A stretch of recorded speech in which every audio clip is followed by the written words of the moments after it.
Hello friend, smart science online classes में आपका स्वागत है। मैं वीरेंद्र केमिस्ट्री। आज हम बात कर रहे हैं उभयदंतुक लिगैंड। उभयदंतुक कल मैंने बताया था लिगैंड के टाइप्स, लिगैंड कैसे अपन डिवाइड करते हैं। दो प्रकार से लिगैंड को डिवाइड किया जाता है। एक तो होता है दाता परमाणुओं की संख्या के आधार पर, जिसमें मैंने बताया था एक दंतुक, द्विदंतुक, त्रिदंतुक, चतुर्दंतुक, पंचदंतुक और षटदंतुक। एक दंतुक और द्विदंतुक के बाद जो शेष लिगैंड होते हैं उनको अपन बहुदंतुक कहते हैं। इसके अलावा आवेश के आधार पर लिगैंड होते हैं कितने प्रकार के? तीन प्रकार के। एक तो होते हैं धनावेशित लिगैंड, अनुलग्न होता है EM। एक होता है ऋणावेशित लिगैंड, अनुलग्न होता है O। और उदासीन लिगैंड का जो नाम है उसमें किसी प्रकार का अनुलग्न नहीं लगाते। उस प्रकार से इनके बारे में अपन ने कल बात की थी। आज के टॉपिक में हम बात कर रहे हैं उभयदंतुक लिगैंड। इसके अलावा एक कीलेट लिगैंड के बारे में बात करेंगे। इसके बाद अपन पढ़ेंगे केंद्रीय धातु आयन की ऑक्सीकरण अवस्था कैसे ज्ञात करते हैं। तो सबसे पहले पॉइंट आता है यहाँ पे क्या? उभयदंतुक लिगैंड। इसको हम क्या कहते हैं? एम्फीडेंटेड लिगैंड। क्या कहते हैं? एम्फीडेंटेड लिगैंड। उभयदंतुक लिगैंड क्या होता है कि ऐसे लिगैंड जिनमें या ऐसा लिगैंड जिसमें दो दाता परमाणु उपस्थित होते हैं। ऐसे लिगैंड जिनमें दो दाता परमाणु विद्यमान होते हैं, लेकिन एक समय में केवल एक दाता परमाणु ही धातु परमाणु के साथ बंध बनाता है, बंध द्वारा जुड़ा होता है।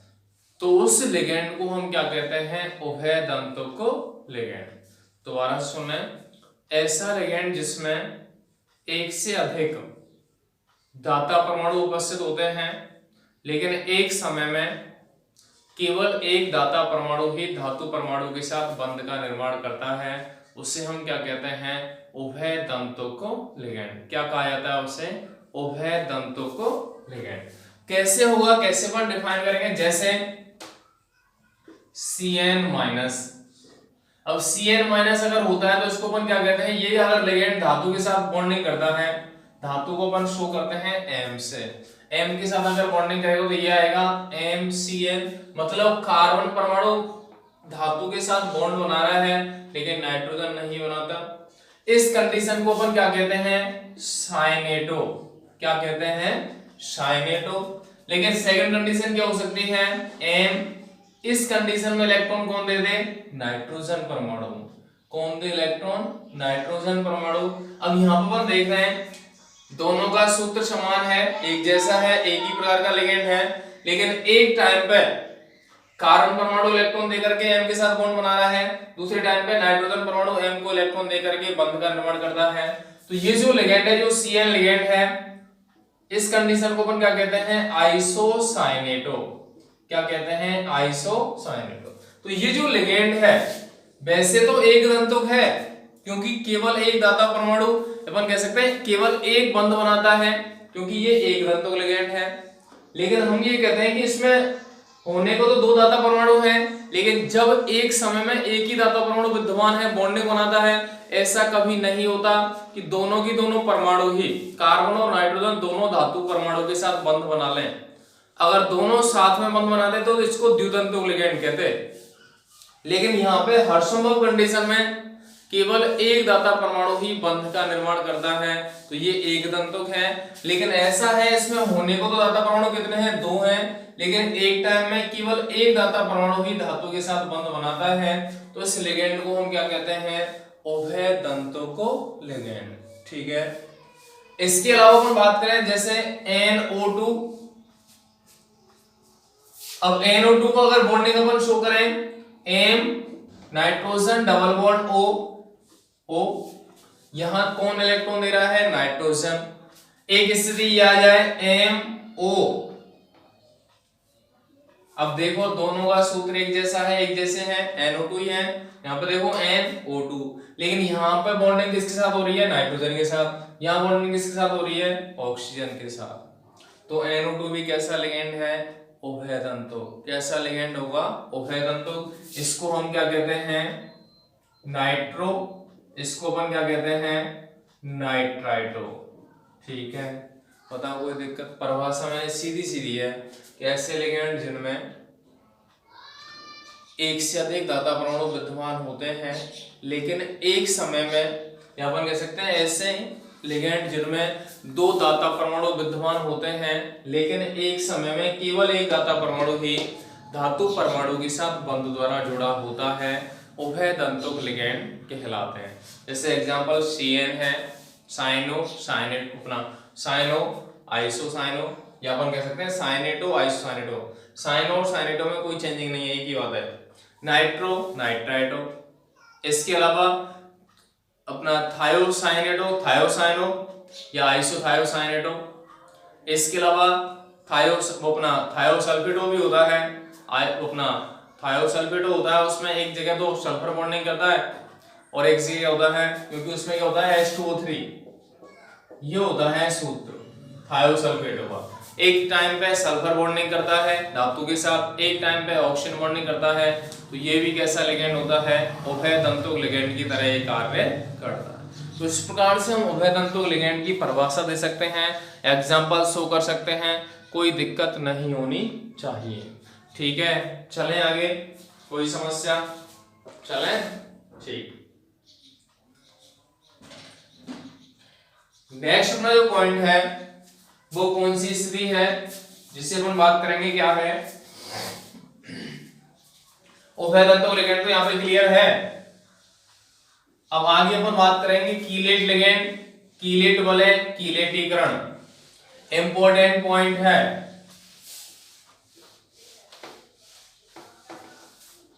देख लें,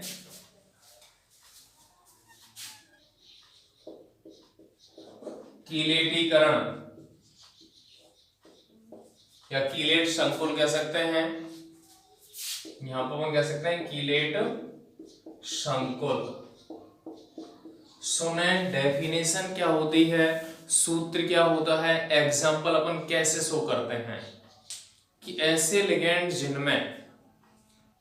लिगेंड जिनमें दो या दो से अधिक दाता परमाणु उपस्थित होते हैं वे धातु आयन के साथ,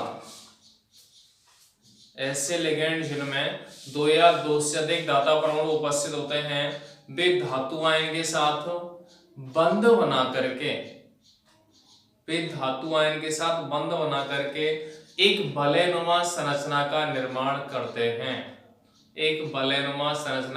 करते हैं, तो इस प्रकार जो प्राप्त वलय है वो क्या कहलाती है? कीलेट वलय। तथा जो जुड़ने वाला लिगेंड है वो कहलाता है कीलेट लिगेंड। और वह प्रक्रिया, और इस प्रकार जो प्राप्त संकुल है उसको अपन क्या कहते हैं? कीलेट संकुल। और वह प्रक्रिया जिसके माध्यम से कीलेट संकुल का निर्माण होता है कीलेटीकरण कहलाती है। क्या कहलाती है? कीलेटीकरण। देख लें कैसे होगा। माना कि एग्जांपल अपन लें, क्या? CuEn का होल ट्वाइस। क्या है उदाहरण? CuEn का होल ट्वाइस। देखो अपन कॉपर धातु परमाणु है, केंद्रीय धातु परमाणु कॉपर रखे बीच में। इसके अलावा यहां अपन देखें समन्वय संख्या कितनी है। En एक द्विदंतुक लिगेंड है, मतलब एक En दो बंध बनाता है। कितने बंध बनाता है? दो। तो En कितने हो गए टोटल? दो है ना।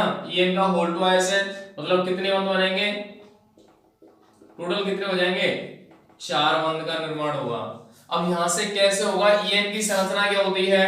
CH2 CH2 NH2 NH2। अब इसमें अपन देखेंगे, इस पे लोन पे रहे, इस पे लोन पे रहे, तो ये दोनों ही परमाणु इलेक्ट्रॉन देंगे किसको? धातु को, और उपसे समझिए बंध का निर्माण होगा। संरचना बनाए NH2 CH2 NH2 CH2, ये बंध ये लिगेंड जोड़ दिया हमने। एक लिगेंड इधर जोड़ेंगे अपन NH2 CH2 CH2 NH2। यहां जो बंध है वो कैसा है? उपसह संयोजी बंध का निर्माण होता है।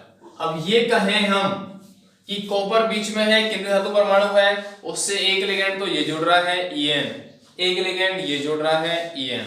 अब हमने ये कहा था कि ऐसे लिगेंड जिनमें दो या दो से अधिक दाता परमाणु उपस्थित होते हैं, दाता परमाणु दो हैं, वो धातु परमाणु के साथ बंध बना करके एक वलयनुमा संरचना बनाते हैं, बंध द्वारा जुड़ करके एक वलयनुमा संरचना का निर्माण करते हैं। अब ये वलयनुमा संरचना बन रही है क्या, 1 2 3 4 5 6, क्योंकि ऐसी कोई संरचना है जहां से अपन स्टार्ट करते हैं वहीं पे वापस आ जाते हैं, वो वलय की स्थिति होती है। अब यहाँ पे देखो कितने सदस्यीय वलय है, इस वलय में कॉपर है NH2 CH2 CH2 NH2, फिर वापस कॉपर पे, कितने सदस्य हो गए टोटल 5, 1 2 3 4 5 सदस्यीय यहाँ पे वलय का निर्माण होता है। इसी प्रकार ये वाला लिगेंड भी क्या कर रहा है, 5 सदस्यीय वलय बना रहा है, 1 2 3 4 5। तो ये जो वलय का निर्माण होता है, इस वलय को अपन क्या कहते हैं, कीलेट वलय। क्या कहते हैं, कीलेट वलय। और ऐसे यौगिक जिनमें कीलेट वलय का निर्माण होता है या कीलेट वलय उपस्थित होती है, क्या कहलाते हैं, कीलेट संकुल कहलाते हैं। ऐसे संकुल यौगिक जिनमें कीलेट वलय उपस्थित होती है, कीलेट संकुल कहलाते हैं। ठीक है। और वह प्रक्रिया जिसके माध्यम से इस प्रकार के यौगिकों का निर्माण होता है, कीलेट संकुल का निर्माण होता है, कीलेटीकरण कहलाती है। ठीक है। तो ऐसी वलय क्या कहलाएगी, प्रक्रिया क्या कहलाएगी, कीलेटीकरण। इसके बाद एक पॉइंट अपना आता है, एग्जाम्पल हो जाएगा ये। इसके अलावा अपन कहते हैं सामान्यतः 5 या 6 सदस्यीय वलय अधिक स्थायी होती है, क्योंकि जितनी छोटी वलय होती है उतना ही परमाणु नजदीक उपस्थित होते हैं, जिससे उनके मध्य प्रतिकर्षण बल अधिक कार्य करता है, जिससे स्थायित्व के मान में कमी आती है। तो कम से कम 5 या 6 सदस्यीय जो वलय है उसकी स्टेबिलिटी अधिक होती है। ठीक है। अब यहाँ पे भी देख लो कितने सदस्य हैं, इसमें 5 सदस्य हैं, तो स्टेबल होगी कंडीशन। और जब कीलेट वलय स्थायी है तो स्थायी वलय का निर्माण होता है, तो जो संकुल है वो भी कैसा होता है, अधिक स्थायी होता है, या सामान्य संकुल यौगिकों की तुलना में कीलेट संकुल अधिक स्थायी होते हैं। ठीक है। तो सीधी सी परिभाषा क्या है, ऐसे लिगेंड जिनमें 2 या अधिक दाता परमाणु उपस्थित होते हैं, वे केंद्रीय धातु परमाणु के साथ उपसंयोजी बंध द्वारा जुड़ते हैं और एक वलयनुमा संरचना का निर्माण करते हैं। तो इस प्रकार जो प्राप्त वलय है वो कहलाती है कीलेट वलय। और ऐसे संकुल जिनमें कीलेट वलय उपस्थित होती है, कीलेट संकुल कहलाते हैं। वह प्रक्रिया जिसके द्वारा कीलेट संकुल का निर्माण होता है, कीलेटीकरण कहलाती है। ठीक है। तो इस प्रकार हम डिफाइन कर सकते हैं, एग्जांपल शो कर सकते हैं, कोई दिक्कत नहीं होनी चाहिए। ठीक है। जैसे अपन ये कह रहे हैं, कोई भी दूसरा एग्जांपल ले लो कहीं भी, माना कि COOX, OX को अपन कहते हैं ऑक्सीलेटो। क्या कहते हैं, ऑक्सीलेटो। अब यहाँ पे भी अपन बना सकते हैं इस प्रकार की स्थिति। ऑक्सीलेटो का सूत्र अपन ने पढ़ा है, ऑक्सीलेटो जो लिगेंड है उसमें C डबल बॉन्ड O, ये कंडीशन होती है, C double bond O, C double bond O, ये किससे जुड़ेगा, कोबाल्ट से। ऐसे ही कितने जोड़ दें अपन, 3 जोड़ दें, तो यहाँ भी 5 सदस्यीय वलय का निर्माण हो जाएगा। ऐसी संरचना बना लो, तो यहाँ भी कीलेट वलय बनती है, तो ये संकुल भी कैसा कहलाता है, कीलेट संकुल कहलाता है। तो 2 पॉइंट हमने पढ़े हैं लिगेंड के अंतर्गत। ऐसे लिगेंड जो कीलेट वलय का निर्माण करते हैं, कीलेट लिगेंड कहलाते हैं। ऐसे संकुल जिनमें कीलेट वलय उपस्थित होती है, कीलेट संकुल कहलाते हैं। और वह प्रक्रिया जिसके माध्यम से कीलेट संकुल का निर्माण होता है, कीलेटीकरण कहलाती है। ये सामान्य यौगिकों की तुलना में, सामान्य संकुल यौगिकों की तुलना में अधिक स्थायी होते हैं। सामान्यतः 5 या 6 सदस्यीय वलय अधिक स्थायी होती है। तो इस प्रकार हमने पढ़े हैं उभयतंतुक लिगेंड और कीलेट लिगेंड या कीलेटीकरण। कोई समस्या किसी भी स्टूडेंट को हो तो पूछ सकता है, नहीं तो कांटेक्ट नंबर पे कांटेक्ट करके पूछ सकता है। किसी प्रकार की प्रॉब्लम क्रिएट नहीं होनी चाहिए। ठीक है। संभवतः ये जो चैप्टर है वो अच्छा है, अगर कोई स्टूडेंट ध्यान से पढ़े तो किसी प्रकार की समस्या भी नहीं आएगी। और कोई पॉइंट मिस भी हो जाएगा, मिस हो जाता है तो आगे का पॉइंट क्लियर नहीं हो पाएगा, ये भी हम ध्यान रखें। तो सभी पॉइंट को ध्यान से पढ़ते हुए जाना है, किसी प्रकार की समस्या क्रिएट ना हो। ठीक है। आगे चलें। एक पॉइंट और अपन बात करेंगे यहाँ पे।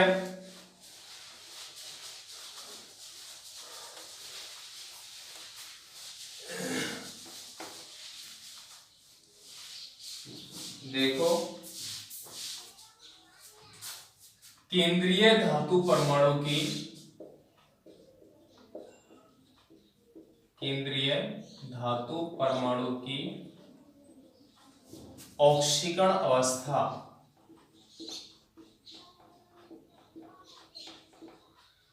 ऑक्सीकरण अवस्था ज्ञात करना। क्या कह रहे हैं हम? केंद्रीय धातु परमाणु की ऑक्सीकरण अवस्था ज्ञात करना। कैसे ज्ञात करते हैं वो सुन लें। मैंने कल ये बोला था, या लास्ट टॉपिक के लिए मैंने बोला था कि सभी स्टूडेंट को लिगेंड पर उपस्थित आवेश पता होना चाहिए। ऋणावेशित लिगेंड कौन सा है, धनावेशित लिगेंड कौन सा है, उदासीन लिगेंड कौन सा है। उसके बाद ही हम केंद्रीय धातु परमाणु पर ऑक्सीकरण अंक का निर्धारण कर सकते हैं। इसके बाद हम सुने, यहाँ पे एक पॉइंट है ऑक्सीकरण अंक। ऑक्सीकरण अंक होता क्या है? तो ऑक्सीकरण से पहले अपन बात करते हैं संयोजकता की। संयोजकता का मतलब है संयोजन की प्रवृत्ति, कि कोई परमाणु कितने बंध बनाने की प्रवृत्ति रखता है, वह उसकी क्या कहलाती है? वैलेंसी या संयोजकता। तो किसी धातु परमाणु की या किसी परमाणु की बंध बनाने की जो क्षमता है वो तो क्या कहलाती है? संयोजकता। इसके बाद आता है ऑक्सीकरण, ऑक्सीकरण अंक। ऑक्सीकरण अंक का मतलब है किसी परमाणु की आवेश युक्त संयोजकता। किसी परमाणु की आवेश युक्त संयोजकता क्या कहलाती है? ऑक्सीकरण अवस्था या ऑक्सीकरण अंक कहलाती है। किसी धातु परमाणु का या किसी परमाणु का जो ऑक्सीकरण अंक है वो पॉजिटिव हो सकता है, नेगेटिव हो सकता है और शून्य भी हो सकता है। यदि कोई परमाणु इलेक्ट्रॉन लेता है तो उस पर नेगेटिव चार्ज आएगा, कोई परमाणु इलेक्ट्रॉन देता है उस पर पॉजिटिव चार्ज आएगा। किसी परमाणु में इलेक्ट्रॉन का कोई एक्सचेंज नहीं होता तो वह शून्य ऑक्सीकरण अवस्था प्रदर्शित करेगा। ठीक है, अब यहां से अपन निर्धारित करें कि केंद्रीय धातु परमाणु पर ऑक्सीकरण अंक की गणना कैसे कर पाते हैं। देख लें, एग्जांपल से बता रहा हूं, एग्जांपल के अकॉर्डिंग ही हमें समझ में आएगा। देखो, K3FeCN का होल 6, K3FeCN का होल 6। अब इसके लिए अपन ऑक्सीकरण निर्धारित करना चाहते हैं। सभी स्टूडेंट ध्यान से सुने कि कोई भी यौगिक है, हम ये कहते हैं संकुल यौगिक है, या कोई भी जो लवण बनता है उसमें दो भाग उपस्थित होते हैं। पहला पार्ट क्या होता है? पॉजिटिव, और दूसरा पार्ट क्या होता है? नेगेटिव। कोई भी लवण उपस्थित होता है तो लवण सामान्यतः कैसे होते हैं? उदासीन। कैसे होते हैं? उदासीन। और लवण उदासीन कब होगा? जब उस अणु में जितना पॉजिटिव चार्ज है उतना ही नेगेटिव चार्ज भी विद्यमान हो। अब ये अपन कहते हैं कि किसी लवण को निर्धारित करने के लिए या व्यक्त करने के लिए पहले धनावेशित आयन उपस्थित होता है, उसके बाद ऋणावेशित आयन उपस्थित होता है। जैसे एग्जांपल देख लो, CuCl2 है, इसमें अपन देखें कॉपर पे +2, Cl पे -1। अब अपन देख रहे हैं इसमें प्लस आ रहा है पहले, उसके बाद क्या आ रहा है? माइनस। NaCl नॉर्मल सा एग्जांपल है, इसमें अपन देखें ये Na+ है, उसके बाद क्या है? Cl-। मतलब किसी भी लवण में पहले धनावेशित आयन उपस्थित होता है, उसके बाद क्या उपस्थित होता है? ऋणावेशित आयन। उसी प्रकार जो संकुल यौगिक है वो भी एक प्रकार के होते हैं लवण होते हैं, और उनमें भी, या अपन कह सकते हैं आयनिक यौगिक होते हैं, और उनमें भी पहले धनायन उपस्थित होता है, उसके बाद ऋणायन उपस्थित होता है। पहले क्या उपस्थित होता है? धनायन, उसके बाद क्या उपस्थित होता है? ऋणायन। अब ये अपन कहें, अगर इसको अपन घोलते हैं, जल में डालते हैं, तो धनायन और ऋणायन अलग अलग चले जाएंगे। यहाँ 3 है, यहाँ पे क्या है? 1। यहाँ पे नीचे क्या है? 1 है, यहाँ पे कितना है? 3। अब अपन ये कहते हैं ये 3 तो कहाँ जाएगा? यहाँ पे। ये 1 कहाँ जाएगा? यहाँ पे। अब पहला जो आयन है वो कौन सा होता है? धनायन है, तो K+ आएगा। प्लस में FeCN का होल 6। यहाँ 3 है तो यहाँ पे क्या आएगा, 3 आएगा, लेकिन हमें पता है ये प्लस का है तो ये किसका आएगा, माइनस का, क्योंकि पहले धनायन होता है तो बाद में क्या होता है, ऋणायन। ठीक है, सीधी सी बात है, CaCl2 है। अब इसको अपन क्रॉस करते हैं, तोड़ेंगे तो 2 तो यहाँ पे आएगा, 1 कहाँ जाएगा, Cl पे, क्या मिलेगा, Ca+2 और Cl-, ये तो मिलेगा। इस पे प्लस आ गया, इस पे क्या आ गया, माइनस। उसी कंडीशन में अपन तोड़ रहे हैं इसको। ये तो 3 तो कहां चला जाएगा, यहाँ पे क्या आएगा, माइनस, क्योंकि पीछे वाला पार्ट है। और यहाँ पे 1 है, ये कहां जाएगा, पोटेशियम पे +1, ये फर्स्ट वाला पार्ट है तो धनायन, उसके बाद ऋणायन। ठीक है, अब हम ये चाहते हैं कि जो केंद्रीय धातु परमाणु है उस पर ऑक्सीकरण अवस्था हमें ज्ञात हो जाए। अब सबसे पहले तो ये पहचानो कि जो संकुल यौगिक है उसमें केंद्रीय धातु परमाणु कौन सा है। देखो, बड़े कोष्ठक के अंदर 2 पार्ट होते हैं, एक तो होता है केंद्रीय धातु परमाणु और एक होते हैं लिगैंड। एक तो क्या होते हैं केंद्रीय धातु परमाणु, कौन सा है, आयरन, और शेष क्या होते हैं, लिगैंड होते हैं। तो यहाँ पे अपन ये कहते हैं कि केंद्रीय धातु परमाणु का ऑक्सीकरण निर्धारित करने के लिए उससे हम X मानते हैं, उसके ऑक्सीकरण को क्या माना जाता है, X। अब ये अपन कहते हैं किसी आयन पर उपस्थित आवेश उस आयन में उपस्थित सभी परमाणुओं के ऑक्सीकरण के योग के बराबर होता है। किसी संकुल यौगिक या संकुल आयन पर उपस्थित आवेश उस संकुल आयन में उपस्थित सभी परमाणुओं के आवेश के योग के बराबर होता है। अब अपन ये कहें, इसको तो हम क्या मान ले, X, आयरन के लिए बने क्या मान लिया, आवेश का मान X प्लस Cn कितने यहाँ पे 6, एक Cn पर आवेश कितना होता है, -1 लिखाया था मैं, ऋणावेश के लिगेंड में साइन होता है ये, तो 6 तो ये हो गया, Cn पे क्या है, -1, तो 6 × -1, और कोई लिगेंड है क्या, नहीं है।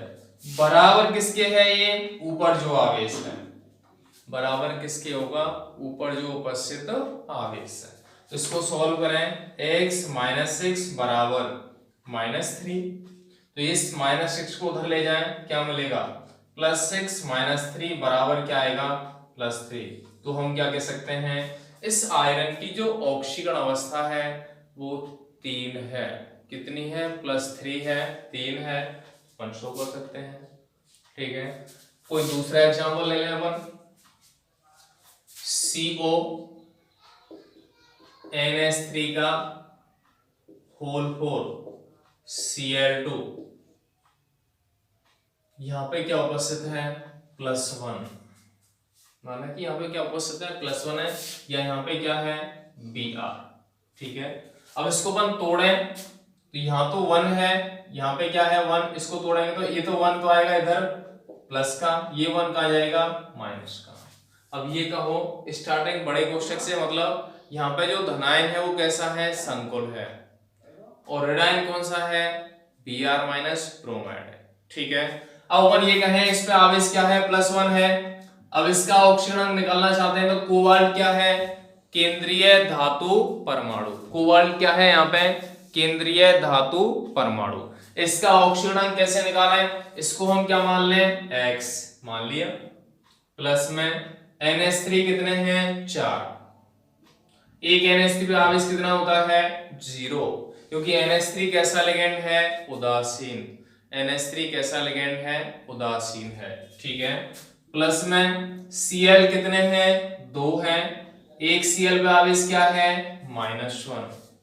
ठीक, तो हमने क्या लिखा, X, इसको 4 × 0, इसके लिए 2 × -1, और कोई लिगेंड है कि यहाँ पे नहीं है। बराबर किसके करेंगे अपन, +1 के, बराबर किसके करेंगे, +1 के।